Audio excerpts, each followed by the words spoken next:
दुर्गा नदी के किनारे बसा एक गांव फूलपुर। गांव में कुछ 100-150 लोग रहते थे।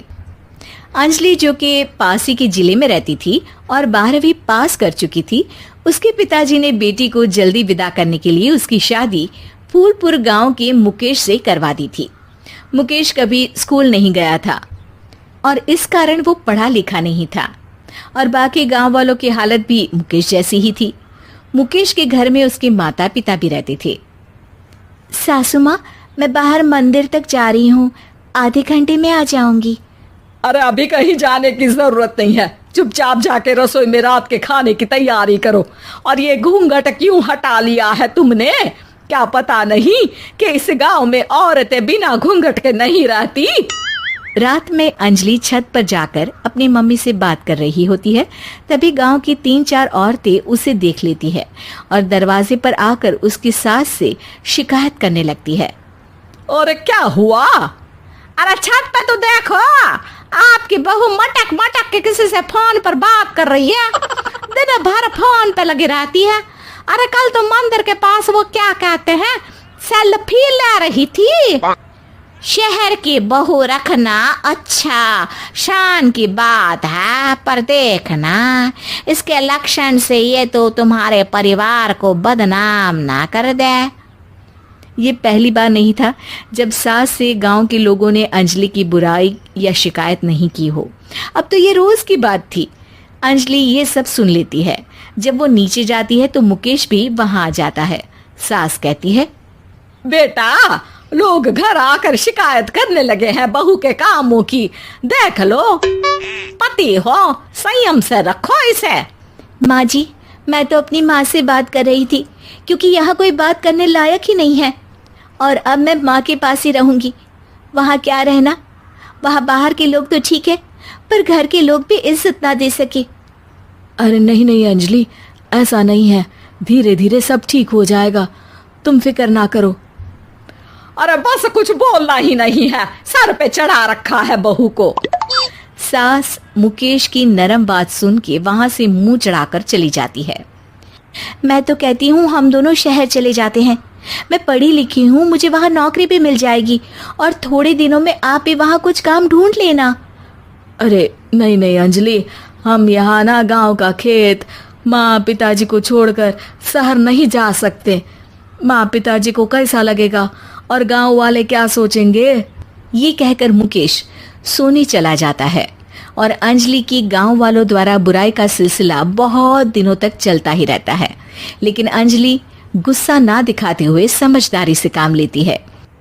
बारिश का मौसम चालू हो जाता है। जोरदार बारिश से पूरे गांव में हाहाकार मच जाता है। दुर्गा नदी में बाढ़ आ जाती है और बाढ़ का पानी पूरे गांव की फसल तबाह कर देता है। फसल की ये हालत देखकर गांव वाले निराश हो जाते हैं और बात तो यहाँ तक पहुँच जाती है कि कुछ लोग तो अंजलि को इस सब का दोषी ठहरा देते हैं। अरे पूरी फसल तबाह हो गई, पता नहीं किसकी नजर लग गई है। अरे जब से चौधरी परिवार में ये शहर की बहू आई है ना, तब से ही गांव की शांति चली गई है। इसके कर्म कांड से माँ दुर्गा नदी भी खुश नहीं है। ये सब सुनकर बेचारी अंजलि रोते हुए अपने घर चली जाती है। कुछ दिन बाद सभी गांव वाले अपनी फसल का मुआवजा लेकर अपने अपने घर आते हैं। मुकेश भी 1500 लेकर आता है। अंजलि को जब पासबुक दिखाता है तो अंजलि हैरान हो जाती है। अरे, ये पासबुक में तो उन्होंने 4000 की एंट्री करी है और आपको सिर्फ 1500 दिए। सच में? अरे वो सरकारी अफसर आपको बेवकूफ बना रहे हैं। सरकार की तरफ से हमें 4000 मिले हैं लेकिन बाकी का सारा पैसा खुद ही खा रहे हैं। आप लोग के अनपढ़ होने का फायदा उठा रहे हैं। ये सब सुनकर मुकेश परेशान हो जाता है लेकिन अंजलि उसे हिम्मत से काम लेने को कहती है और सुबह होते ही मुकेश को पंचायत कार्यालय ले जाती है और साथ में गांव के और लोगों को भी। आप सरकारी बाबू क्या गांव के लोगों को बेवकूफ समझते हैं? आपको क्या लगता है ये पढ़े लिखे नहीं है तो आप कुछ भी मनमानी करेंगे? ये बेचारे दिन रात इतनी मेहनत करते हैं, ये हमारे अन्नदाता हैं और आप इनके साथ ऐसा धोखा करते हैं। अरे क्या बके जा रही है ये लड़की, किस धोखे की बात कर रही है? अपने कांड करके नदी माँ को नाराज करके हमारा नुकसान करके इसे चैन नहीं मिला क्या?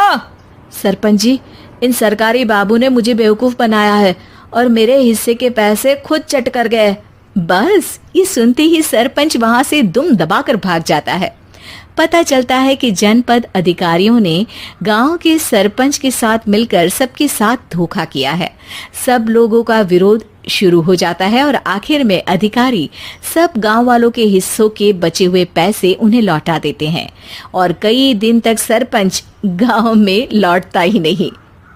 अंजलि, तुम नहीं होती तो हम गांव वालों को तो पता ही नहीं चलता कि ये हमें हर बार बेवकूफ बनाते हैं। हाँ हाँ अंजलि बेटी, हमें माफ कर दो। हम सब तुम्हें बुरा भला कहते रहे, लेकिन तुमने ही आज हमें बेवकूफ बनाने से बचाया है। हमें तुम पर गर्व है बेटी। अब समझ आया कि सरपंच तुमसे नहीं, तुम्हारे पढ़े लिखे होने से नफरत करता था। क्यों ना इस बार हम अंजलि को ही सरपंच पद के लिए चुन ले? क्या कहते हो गांव वालों? पढ़ी लिखी सरपंच। बस पूरा गांव अंजलि के लिए ताली बजाता है और अंजलि की सास उसे खुशी से गले लगा लेती है।